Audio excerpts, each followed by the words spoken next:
About a month ago, several of us on this committee, Senator Ernst, Senator Round, Senator Sullivan, myself, and also a couple members from the House Armed Services Committee were in the South China Sea, and seeing something that's kind of hard to convince to the American people, that our image in that area is not really up and equal to China's image. We all know about what's happened in terms of the islands that they have created, and they're up over 3,000 acres right now. It's all as if they're preparing for World War III, and those words came from our allies over there, not from me. It's pretty frightening when you see some 7 islands that were illegally created and have nothing except really military equipment, cannons, and all of that. And so we are finding allies that we have there, and we talked to all of them, the Philippines, South Korea, Taiwan, Japan, and they all are, it's almost as if they're taking sides. Who shall it be, China or the United States? Whether we like it or not, that's our current image there. And I am really concerned about giving some kind of assurance to our allies that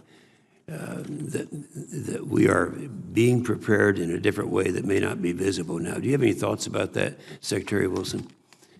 About reassuring our allies over there that we're in the game?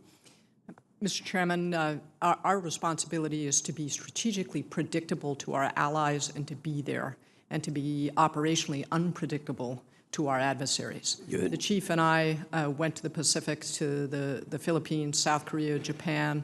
The Chief then went on to India. When was this? To reassure it in January, to reassure them. Okay. Last week we had a Five Eyes meeting, as well as meetings with the Japanese, the French, the Norwegians, and others about our space partnerships, and opened our space schoolhouse to more allies and partners.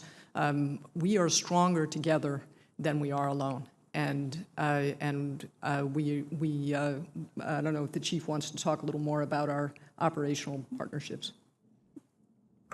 And Chief, what I'm getting at here is the image that we have over there, which I'm sure you saw at the same time that you were there. Yeah. Yes, sir. And what I will tell you is that a big part of the air component story in the Indo-Pacific region is the stability of our forces over time. If you take a look at the drastic reductions that we've taken over time across the Air Force, where we've had to pull forces is primarily from CONUS, or here in the U.S., and in the Europe, where we've come down significantly over the years. If you look at where we are in the Pacific, it's actually been fairly stable over time. And so our commitment to our fellow air chiefs there, and how we exercise, how we operate, whether that's on the Korean Peninsula or throughout the region, has remained stable, and I project it will remain stable over time. And then with this increased budget, it gives us an opportunity to further reinforce that air component solidarity with our allies and partners there in the region. Okay, I think that's significant, and I appreciate that very much. I wanted to get that on record. Senator Reid mentioned several of the vehicles that are out there that we're modernizing right now, and the one that is of greatest interest to me, perhaps, is the KC-46. When you stop and think about the KC-135 having endured, 59 years, I look at this as something that's going to be probably in that same situation.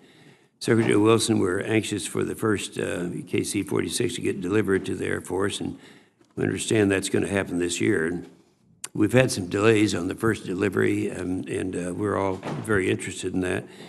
The President's budget had, I think, 15 coming on board, the KC-46. Do you agree that that's an adequate number, an achievable number, and a desirable number? Yes, sir, I think that's a desirable number. We have had meetings with Boeing and additional meetings last week to get an agreement on a schedule. We believe, the Air Force believes, that the schedule that Boeing has is still overly ambitious, and we'd like to get agreement on a delivery date and drive to that delivery date. Yeah. And so what do you think about the President's budget having 15 in it, General Goldfein? Sir, I agree with the Secretary that it's absolutely the desirable number. and a sustained number over time as we bring that weapon system on. As you know, I would offer that we're a global power because of our global reach, and it's all the services that rely on that tanker force and our allies and partners to be able to project power globally. So it's a critical capability that we need to bring on as fast as we can bring it on. Agreed. Thank you. Senator Reed.